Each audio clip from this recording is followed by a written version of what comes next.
तो आज मैं आपको बताने वाली हूँ कि हमारी क्या क्या गलतियाँ हुई और हमने ये निकाल के वापस से क्यों रख दिया। हमने यहाँ पे लटका दिए थे ना, आपने देखा होगा।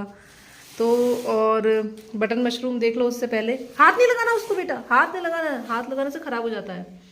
अच्छी ग्रोथ हो रही है बटन मशरूम की तो, लेकिन प्रॉब्लम ये हुई कि हमारे जो ऑयस्टर मशरूम हमने इसमें उगाए थे, आपने पहले वाली वीडियो में देखा होगा, बहुत अच्छे से ग्रो किए थे। लेकिन उसके बाद अगर आपने देखा होगा तो उसके पिनहेड सारे सूख गया। पिनहेड किसको कहते हैं, आपको दिखा रही हूँ कि ये जो छोटे छोटे ग्रोथ हो रहे हैं ना, देख रहे हैं, ये अब तो फिर भी ठीक आ रहे हैं। दूसरे वाले में, इस वाले के सारे सूख गए।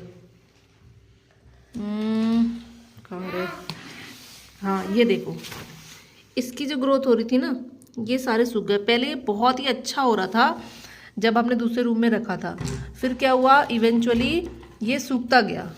तो अब फिर जब हमें समझ में आया कि अरे ये क्यों सूख गए, तब हमने इसको दोबारा से पूरी तरह नमी देना शुरू किया। तो फिर अब देखो, इसमें दोबारा से ग्रोथ आने लग गई। देख पा रहे हो आप नीचे नीचे, और ये वाले देखो, इसमें मशरूम फिर से आ रहे हैं। दिख रहा है इतना छोटा छोटा सा। तो अब मैं आपको बताने वाली हूँ कि अगर जब आप इस मशरूम की खेती को शुरू करते हो तो शुरुआत में क्या गलतियाँ दो आपको नहीं करनी है जो हमने करी थी। सबसे पहले तो हमने क्या किया, हमें उस समय बिल्कुल पता नहीं था, हमने सारे बैग बनाए और एक ही रूम में सब कुछ रख दिया। जब भी आप बैग बनाते हो ये मशरूम के, तो आपको दो चीज़ें उसमें करनी होती है। सबसे पहले तो होता है जो बीज बनता है और जो ये ऐसी फंगस वाली ग्रोथ फैलती है, इसके लिए इसको कहते हैं कि माइसीलियम रन होना। उसके लिए अलग रूम आपको चाहिए और इसको ग्रो करने के लिए, ऐसा बनाने के लिए अलग रूम चाहिए होता है। इन दोनों में अंतर क्या है, जब बीज बनता है तो उसको बिल्कुल पैक करके एक जगह रखा जाता है ताकि उसमें कार्बन डाइऑक्साइड की मात्रा ज़्यादा हो और वहाँ पर कुछ भी हमें फ्रेश एयर नहीं चाहिए होती है बिल्कुल भी। तो उसमें क्या होता है कि हमने दोनों एक ही जगह रख दिया था, उठाया और हमने यहाँ पर रख दिया। अब उसमें क्या हुआ कि वो अच्छे से बीज तो रन कर गया, लेकिन उसमें फिर वो ग्रोथ नहीं आई। तो इसलिए पहले क्या करना, उसको पैक करके आप अलग दूसरे कमरे में रख देना। फिर जो हमने अब ये कर दिया, हमने ये, हमारे पास तो दूसरा रूम नहीं था, तो हमने क्या किया, ये कार्टन्स के अंदर वो पैक कर दिए। इसके अंदर कार्बन डाइऑक्साइड की मात्रा बहुत ज़्यादा होगी और जो बीज है वो अच्छे से ग्रो कर जाएगा। तो हम उसको फिर हम कुछ दिनों बाद देखेंगे कि कितना वो ग्रो किया है। 20 दिन का टाइम लगता है। उसके बाद दूसरी जो चीज़ हमें जो प्रॉब्लम आई है, क्यों सूख गए, क्योंकि आई थिंक इसको पानी नहीं मिला। तो पानी ना मिलने के कारण ऐसे सूख जाते हैं, पीले पीले हो जाते हैं।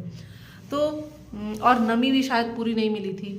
तो हमारे पास अब तो कुछ इंडिकेटर नहीं है ना, जिससे हमें पता चले कि क्या मतलब यहाँ पर कितना ह्यूमिडिटी है या कितना इस रूम का टेम्परेचर है। तो हमारी दूसरी गलती ये हुई कि हमने जो है वो एक मशीन नहीं लगाई जिससे हमें पता चले कि टेम्परेचर कितना हो रहा है। तो अब हमें वो लाना है। तो अब हमने बेसिकली क्या किया, हमने ये सारे जो हमारे कार्टन है सब निकाल दिए हमने उसमें से, और सब कुछ कार्टन में पैक कर दिया दोबारा से। ये सब इसके अंदर बिल्कुल अंधेरे कमरे में रहेंगे। आपके पास कोई अंधेरा कमरा हो तो पहले बैग्स को पैक करके उसके अंदर रखना है। और फिर दूसरी, नमी इसमें बहुत ज़रूरी है, बिना पानी के तो ये ग्रो करेगा ही नहीं। वान्या ने रोज़ इसको पानी दिया है, खूब आपने रोज़ देखा होगा वान्या पानी दे रही थी। तो अब ये जो सूखे हुए पिनहेड थे, ये बदल के ऐसे हो गए। देखो सेम है ना, इसके ऊपर के सारे सूख गए थे और इसके तो सूख ही गए। पर अगर इसमें नीचे नीचे देखोगे तो इसमें ग्रोथ आ रही है। नीचे वाले बीजों में ऊपर वाले बीज सूख गए और नीचे वाले में ग्रोथ आ रही है। तो ऐसा इसीलिए हुआ क्योंकि शायद इसमें पानी की कमी थी, मॉइस्चर कम था, इस कमरे में ह्यूमिडिटी कम है। अब हमने ह्यूमिडिटी बढ़ा दी, पानी हम इसे रोज़ कंटिन्यूसली दे रहे हैं, तो अब इसको ये अच्छा ग्रो कर जाएगा। कल हम एक मशीन लेकर आने वाले हैं जिसमें क्या होगा कि वो हमें बताएगी इस रूम में ह्यूमिडिटी कितनी है, या फिर हम इसे मॉइस्चर इसमें और हमें पानी कितना देना है। तो अगर आप भी ऐसा करने जा रहे हो, उगाने वाले हो, तो सबसे पहले क्या करना है, ऐसे बैग भरने हैं, दो अलग अलग रूम बनाने हैं, एक रूम में या फिर ऐसे अंधेरे कमरे में, या हमने तो फिलहाल कार्टन में सारे पैक कर दिए हैं। तो ऐसे पैक कर दिए हमने, तो आप भी ऐसे पहले पैक कर देना उसको, अंधेरे में बिल्कुल उसको छोड़ना है। बाद में जब इसमें 20 दिन के बाद जब इसमें ग्रो हो जाएगा ना, स्पान रन कर जाएगा, फिर आप इसमें दूसरे इसको रूम में रख लेंगे। और बटन मशरूम की बात कहूँ तो ये अच्छे टेम्परेचर पे है। ये देखो आप, ये कैसा ग्रो कर रहा है। इस बार इतना तो निकल ही जाएगा कि हम लोग खा लें है ना। तो ये टांगने वाला सिस्टम जो हमने कर दिया था कल, ये दोबारा बाद में हम लोग करेंगे। वान्या ने उसको पानी दे दिया वान्या? हाँ। और दूसरी एक और वजह होती है ये क्यों सूख जाता है। देखो ऑल्दो हम स्टरलाइजेशन मेंटेन कर रहे हैं, लेकिन फिर भी बार बार इसको छूने से भी ये पिनहट सूख जाते हैं या ख़राब हो जाते हैं। तो क्या करना है, इसको छूना नहीं है बार बार। वान्या बार बार इसको छू छू के देखती है ना, तो छूना नहीं है। बाकी नीचे देखो अच्छा ग्रोथ आ रहा है। हमने जैसे ही सब कुछ मेंटेन कर दिया, पानी दे दिया, और तो वैसे ही इसकी ग्रोथ अच्छी होने लगी। नीचे पूरा माइसीलियम रन कर गया है ये, और अब मुझे लगता है नीचे सारी ग्रोथ दोबारा से आ जाएगी और इसमें आने वाले कुछ दिनों में मशरूम उग जाएगा, जैसे उसमें निकलना शुरू हो गया है। तो चैनल पर बने रहें और देखते रहें कि हम क्या गलतियां कर रहे हैं, वो आप ना मत करना। तो आपकी भी मशरूम बहुत अच्छे से उग जाएंगे। ये ऑयस्टर मशरूम के 3 बैग हैं। ये सब टेस्टिंग वाले बैग हैं, अभी टेस्टिंग चल रही है।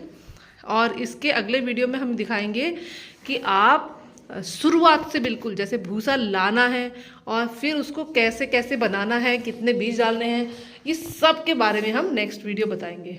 ठीक है, तो अगले वीडियो में मिलते हैं। अभी तक के लिए बस इतना ही।